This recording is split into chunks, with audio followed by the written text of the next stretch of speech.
मोदी जी एक बात बताओ, अच्छा लगता है ये सब है? 10 साल में एक प्रेस कॉन्फ्रेंस नहीं की आपने, इंटरव्यू आप धड़ल्ले से दिए जा रहे हो, 20, 30, 40, 50, 60, 70, 80। नीचे मत देखो मोदी जी, नीचे देखने से कुछ नहीं होगा, आंखों में आंखें डाल के बात करो मोदी जी, आंखों में आंखें डाल के। है बहुत इंटरव्यू देने का शौक है आपको, बहुत इंटरव्यू दे रहे हैं मोदी जी, फलाने चैनल को, ढिमके चैनल को, फलाने चैनल को। सवाल क्या है मोदी जी, आप थकते क्यों नहीं है? कहाँ से लाते हैं इतनी एनर्जी आप? हैं कहाँ से लाते मोदी जी इतनी एनर्जी? झूठ बोलने के लिए जनता ये कह रही है, कहाँ से लाते मोदी जी इतनी एनर्जी कि इतने कॉन्फिडेंस के साथ मोदी जी बड़ा झूठ बोलते हैं? सवालों का सामना करने की बड़ी वो है अंदर से आपको कि मुझसे कोई सवाल पूछने वाला पैदा नहीं हुआ है, मैं हर तरह का जवाब देने को तैयार हूँ, चाहे वो जवाब फिर झूठा ही क्यों ना हो, प्योर झूठ हो, लेकिन मैं सवालों का जवाब दूंगा। तो मोदी जी आप आज सवालों का जवाब दे ही दो। हैं ये बता दो कि महंगाई जो है इतनी क्यों है? नीचे मत देखो मोदी जी, बताओ क्यों है। अब जो मत बोलना कि इंदिरा गांधी के टाइम पे कितनी थी, मनमोहन सिंह के टाइम पे कितनी थी, क्योंकि जनता ने आपको मनमोहन सिंह और इंदिरा के टाइम पे नहीं चुना है, जनता ने चुना है आपको आज। और आप कह रहे हो सस्ती है?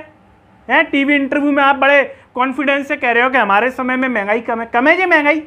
अब आप तो क्या है, फ्री में मिल रहा होगा सब, जो भी शासकीय सेवाएं मिलती है, तो आपकी जेब से तो अठन्नी निकल ही नहीं होगी ना। आपको अपनी घरवाली के लिए कुछ लेके जानी है, 100 रुपये की सब्जी कि 500 की सब्जी, वो तो जानी नहीं है।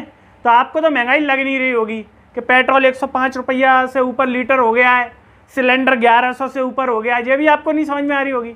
नीचे निगाह करने से कुछ नहीं होगा कि नीचे निगाह कर लेंगे तो हम बच के चले जाएंगे। सवाल है जे, और ये बताओ आप तुलना कर रहे हो इंदिरा गांधी से, तुलना कर रहे हो मनमोहन सिंह से, वो तो सेना में परमानेंट भर्ती देते थे, आपने क्या दिया? 4 साल का झुंझुना, 4 साल वाला। वो अग्निवीर रो रहे हैं, शादी नहीं हो रही उनकी, है वो कह रहे हैं कि हमें तो मोदी जी ने अपना जैसा बना दिया, खुद के जीवन में तो कोई है नहीं, हमारे में भी कोई नहीं छोड़ा। तो उनको कौन जवाब देगा मोदी जी? उनके मम्मी पापा झूठ बोल रहे हैं कि हमारा लड़का तो सेना में लग गया परमानेंट के लिए, झूठ बोल के उनको शादी ब्याह के लिए मुश्किलें हो रही हैं, कौन देगा इसका जवाब? और आप कह रहे हैं कि मैं बहुत बड़ा ईमानदार हूँ, बहुत बड़ा वो हूँ, मैं भ्रष्टाचार नहीं करता हूँ। तो ये बताओ, जो इतने नेता कांग्रेस से आप शामिल कर लिए, ये क्या दूध के धुले ले लिए आपने? इंटरव्यू देने का बहुत आपको शौक है तो और पत्रकारों को दे दो, यूट्यूब पे दे दो। आप यूट्यूब पे बड़े अवार्ड बांट रहे थे बुला बुला के, तो यूट्यूबर को ही दे दो आप इंटरव्यू, दे दो रवीश कुमार को, यूट्यूबर है, दे दो अजीत अंजुम को इंटरव्यू, यूट्यूबर है, फिर पता चल जाए आपकी छाती कितनी चौड़ी है और सवालों का सामना करने की आप में कितनी दम है। मतलब आपको भीतर से लगता नहीं है क्या कि मैं मंच पर क्या बोल रहा हूँ, इतने लोगों के बीच में मैं क्या कह रहा हूँ? हिंदू मुस्लिम कर रहा हूँ, फिर टीवी में रूबिका लियाकत के सामने ये कहते हो कि नहीं, मैं सार्वजनिक जीवन में जब हिंदू मुस्लिम जो है करने लगूंगा तो मैं जीवन से वो संन्यास ले लूँगा। तो ले लो संन्यास, क्या है? लोग ये कह रहे हैं कि बीमारी तो नहीं हो गई आपको कहीं, हैं? यहाँ तो आप डॉक्टर पर चेकअप करवाओ कि डॉक्टर बताए आपको क्या दिक्कत है, कि एक दिन पहले आप टीवी इंटरव्यू में ये कह रहे हो, फिर 4 दिन बाद आप ये कह रहे हो, 4 दिन भी नहीं, 24 घंटे भी नहीं, उसके बाद ही आप ये कह रहे हो कि ये ऐसा हो गया। तो कोई ऐसी दिक्कत है क्या? और जो सवाल होते हैं कि आम चूस के खाते हैं, काट के खाते हैं, उनके आप जवाब दे रहे हो। देश ने इसके लिए चुना था कि आप चूस के खा रहे हैं कि लेट के खा रहे हैं। वो अच्छा हुआ कि किसी ने ये नहीं पूछा कि मोदी जी आप पिछवाड़ा कैसे धोते हैं, वरना आजकल की मीडिया तो ये हो गई है कि ये भी पूछ ले कि मोदी जी आपके जो वॉशरूम है उसमें कैसे पिछवाड़ा धोने की व्यवस्था है। बोले अरविंद केजरीवाल के यहाँ तो ऐसी है, आपके यहाँ कैसी है? ये तो नहीं पूछ लिया, हो सकता है पूछ लिया हो तो एडिट करवा दिया हो, वैसे पूछा नहीं होगा किसी ने, किसी में इतनी दम नहीं है। आम चूसने लायक, काटने लायक तो ठीक है।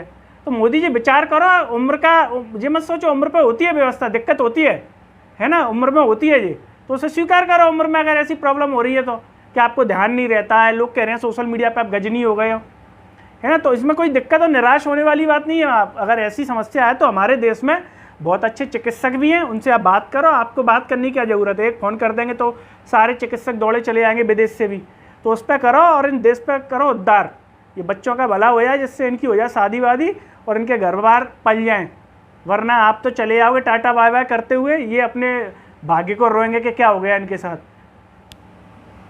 देख तो लो ऊपर, बिल्कुल नहीं देखोगे, चलो ठीक है देखो मत, लेकिन विचार जरूर कर लेना इस पर, ठीक है।